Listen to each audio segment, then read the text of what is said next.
Hey, this is David Worth with the Keenan Flagler Business School and the Family Enterprise Center, and I'm here for another light conversation. Joining me is Jeni Corn. Welcome, Jeni. Thanks, Dave. Jeni, thanks so much for joining me. You focus on education, and you want to talk about a time when education is changing fast.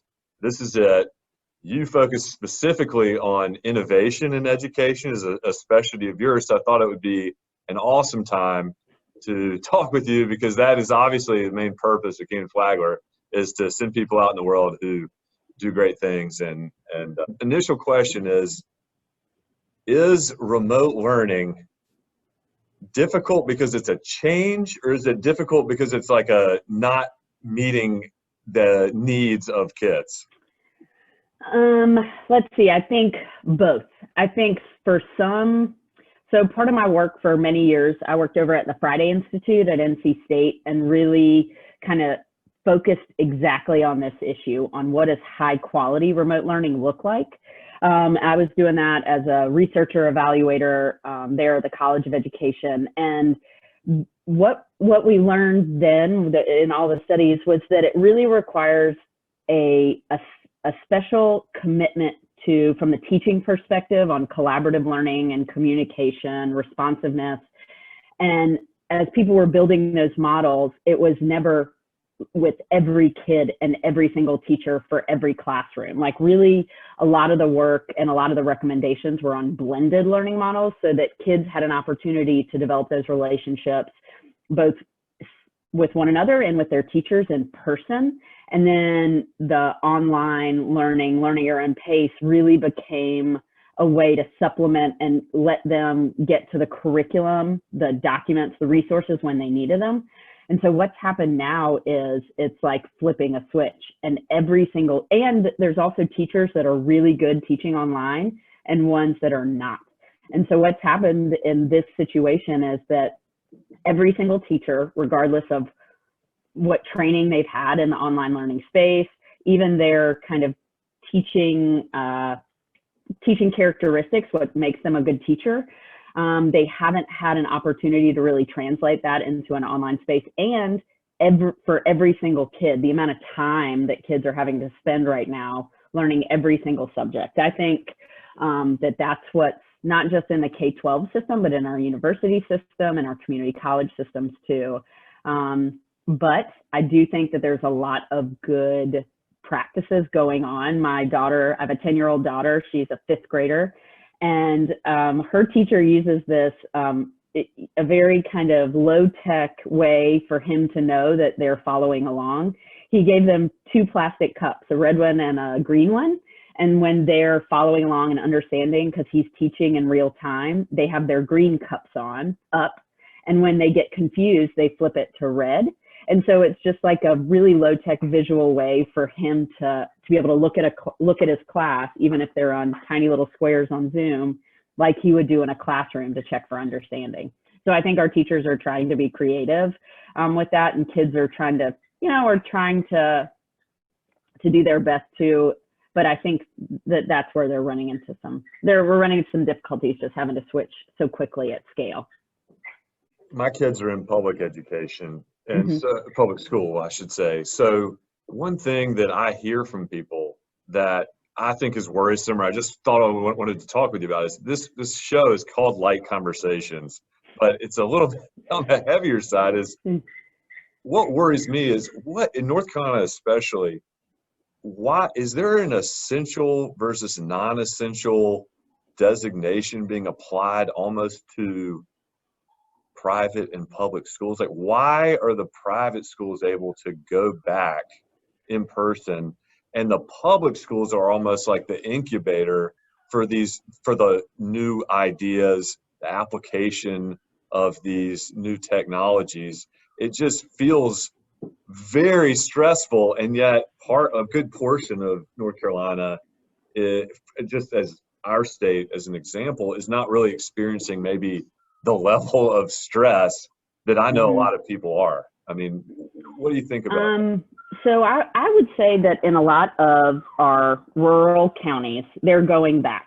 They are. They're starting to transition the phase in. They've really decided that, you know, that they're going to be able to manage. They're doing like 2 days on, 2 days off, or, you know, to try to spread it out. But in our public school system, honestly, it's an infrastructure issue. It is the buses, the transportation, cafeteria. Whereas in the private schools, because their numbers are so much smaller, and typically they don't provide busing. They do, you know what I mean? They have more flexibility with how they manage the space between the kids from 8 a.m. to 3 p.m. And so I think it's less of an instructional issue and more of like a transportation, you know, like it's more of the logistics, I think, that allows them that flexibility. The other piece, and this has been a real concern, I think, for the education community around the state, is our exceptional children. So the federal laws and guidelines that our public schools are required to meet for exceptional children, the EC kids, special needs kids, is really, really different than the private schools. Private schools don't have those same mandates on them because they don't receive federal funding, they don't, you know, state funding. And so our superintendents are making decisions for, you know, in Wake County, it's 176,000 kids that one superintendent is making a decision for, as opposed to, you know, at a private school, you're really looking at several hundred children and you know the families, and, you know, so I think it's an issue of ensuring the safety at scale. Tell me about your current role. All right. Well, I just recently transitioned. There's a brand new nonprofit in the state focused on educational attainment. So that means that we're a statewide organization trying to help move the needle to help more North Carolina families and children and adults find success after high school. So there's all this research that's gone on that demonstrates that if you can get either a quality certification or a degree after high school, it really increases the professional opportunities that you have to earn a family sustaining wage, that you'll get a better job the more education you have. And that's not to say that college is for every single person, that a 4-year university is for every single person, but every single person in the state, the health of our state, the economic health, the vitality of our state is dependent upon our citizens having education after high school. And for some people, that might be a non-degree credential where they're earning a welding certification. For others, it could be a university, a bachelor's or an associate's degree from one of our community colleges. There have been states that have really come before us.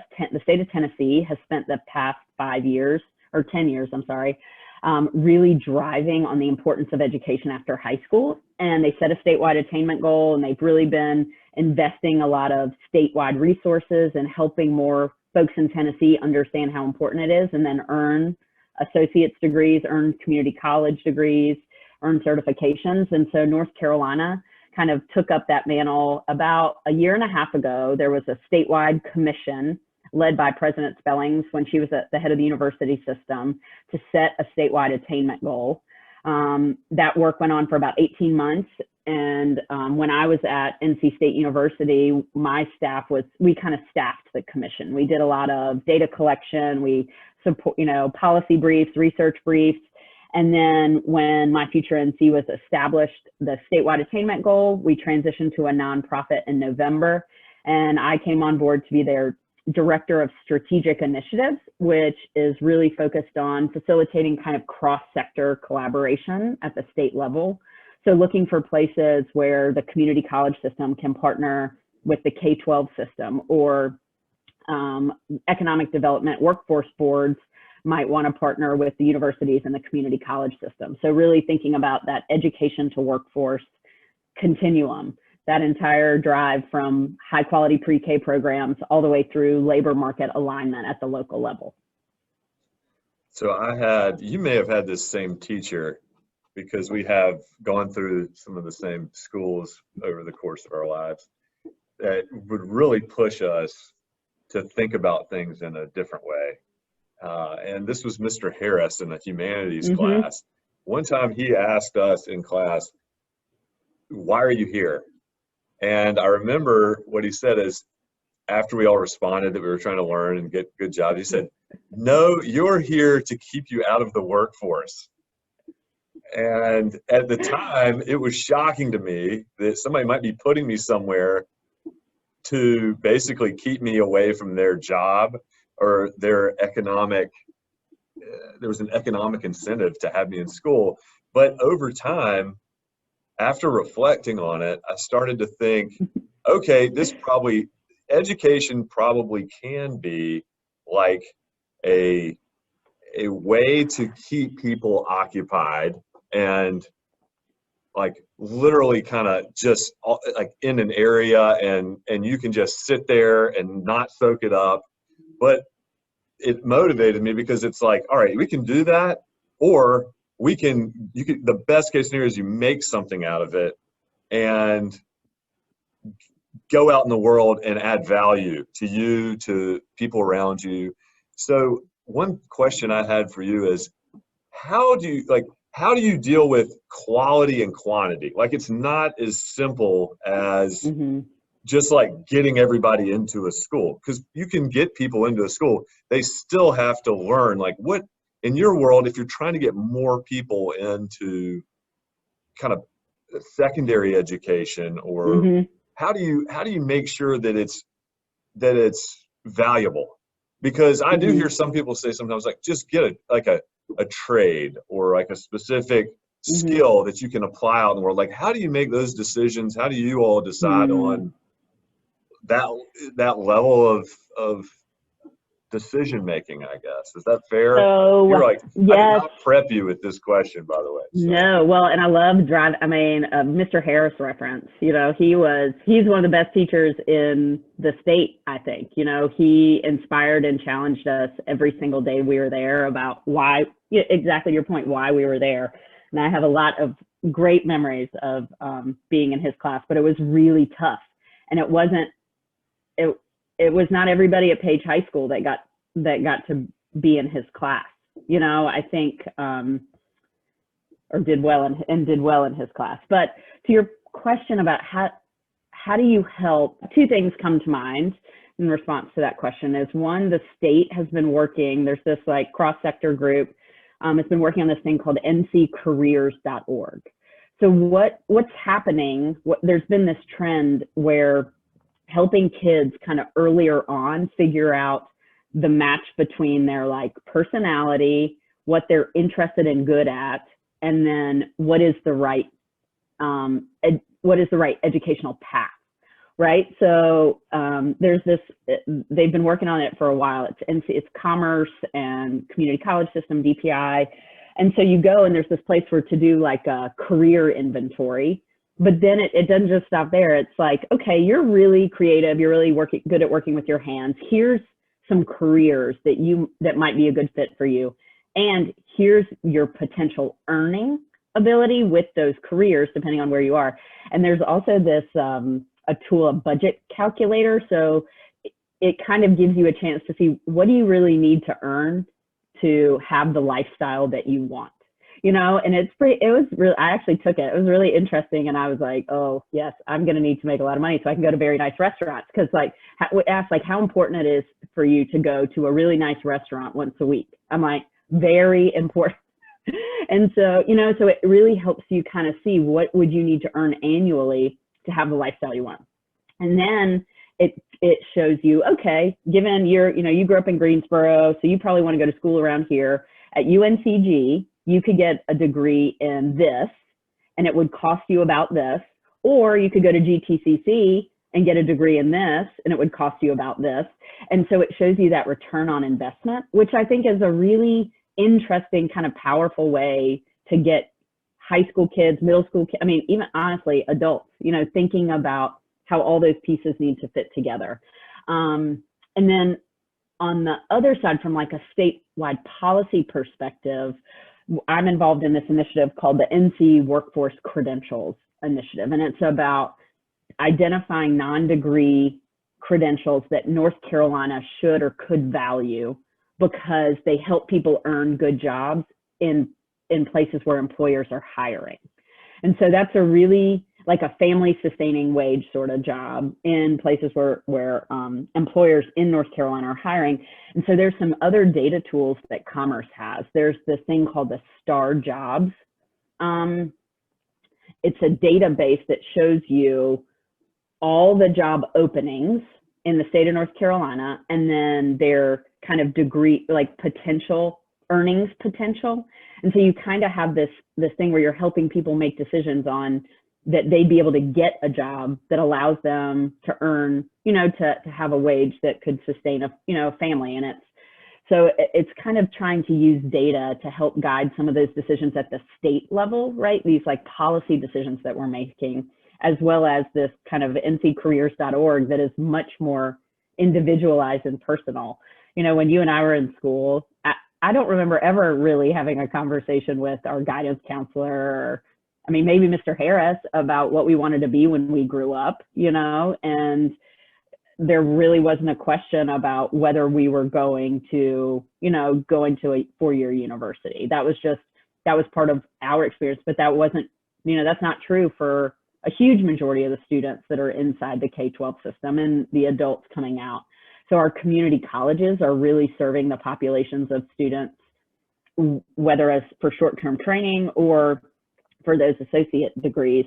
So they're doing the heavy lifting on that in the state, is really trying to figure out and serve that population of folks that doesn't really have doesn't have a desire and interest in earning a four-year degree. There's tons of good work, tons of good places we can put people to work without that.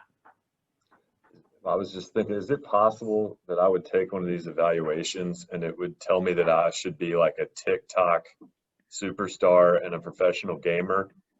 Maybe. And then, maybe, I don't know. We'd have to send you to get your dance certification. Yeah. That, an interesting component of that would be too, I'm finding that students who I talk with value things outside of purely financial reward more than I remember. And it can be that they want more flexibility in their schedules. Maybe a day, they only want to work 4 days a week. It could be that they're willing to work all the time, but they want to be able to kind of dictate when that is during the day. And it can be sustainability issues, and the environment is big, all kinds of things like that. And that's something I feel like even in the counseling that I received wasn't a component of that evaluation, right? Well, and I think what's going on right now with kind of everybody working from home, I think there's going to be a ton more flexibility in the workplace about those kind of things you just brought up about 4-day work weeks or more flexibility in your schedule. I think that the pandemic is going to have an enormous impact on those expectations around when work is happening, from one of the reasons that I gravitated so much towards working at the university. Oh, it's saying, just as a heads up, it's saying my internet is unstable, so we might have, Okay, mine too. But one of the reasons I gravitated, I think, to the university was because of the flexibility, and at least from my perspective, my boss always talked about family first. He always, the executive director that I worked under, and I think that was something that all my staff always talked about. The flexibility that they had was invaluable for them to be able to kind of take time off, or, comp time, manage time, so that they could be at their kids' school when they needed to, or go to, leave a little bit early to coach somebody's soccer team, something like that. So I think that's going to continue to be of value to workers. Thank you so much for your time. And I want to make sure we get in what the website is that your group you're currently with, and then any last thoughts you have before we sign off. Okay, awesome. So it's really easy to find. It's myfuturenc.org. And all the kind of call to action report. We've been working on these new, using data to really drive the conversations at the local level. So we just published these new county attainment profiles for every county in the state. That's available on our site. But we're a new organization, so it's fun. We're getting to think about what are our priorities, and then kind of build out that work plan for the next couple of years. We just finished our strategic plan for 3 years. I didn't feel comfortable saying what we would be doing 5 years from now since we're so new. But yeah, and I think I don't know, no real big final words for me. Just really appreciate the opportunity to talk with you. It's great to see you. I'm so glad about the work that you're doing over at UNC, and, really looking forward to kind of potential partnerships going forward. Well, I hope we get to keep collaborating. Love the bell tower picture in the background. Oh, I know, That's in great. the background. Yeah. So have a great week, and we'll catch up soon. Okay, sounds good. Thanks, right. Dave. Thanks.